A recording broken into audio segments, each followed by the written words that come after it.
Some leave this life in, others slip away in silence, their hearts crushed by regret. They know they lacked the courage to close doors, to say no, to protect themselves. They know they stayed silent when they should have spoken. And in the end, it wasn't age that made them. It was the fear of disappointing the world and neglecting their soul. And you, how will your journey end? Old age is not the end. It is the reckoning of the soul. It's the season when heaven watches more closely, because now there is no more time to waste. Every decision weighs heavier. Every silence echoes louder. Every person you allow into your life either lifts you or drains you. And in this season, hidden sins of old age begin to surface. Not the ones the world sees, but the ones only God knows. The ones silently robbing you. 1. Saying yes when your heart is crying. No. You say yes to be polite. Yes to avoid conflict. Yes, because you fear being alone. But that yes has been stealing your peace. God didn't call you to be a doormat. He called you to be a pillar.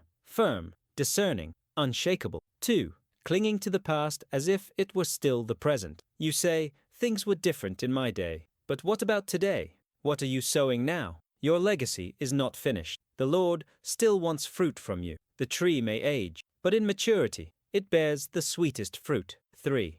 Remaining silent in the face of wrongdoing, out of weariness. You see the error, you feel the unease, but you think it's not worth it, and silence becomes complicity. You were called to be salt and light until your final breath. Now is not the time to retreat. It's time to speak with love and boldness. 4. Pleasing everyone except God. You try not to bother anyone, to be pleasant, to avoid losing connections. But how many of those connections come from God? How many of them truly build you up? When in doubt, listen to heaven. Not every hug is a blessing. Not every visit is divine. 5. Ignoring the Spirit's call because you think you're too old. Maybe you believe your time has passed, that your mission is over. But hear me clearly. If God still allows you to breathe, it means there is still a holy task in your hands. You may not be on the church stage anymore, but your prayers move heaven. You may not be able to travel anymore, but your presence at home carries the presence of God. You may not have crowds listening, but if even one soul is saved because of your life,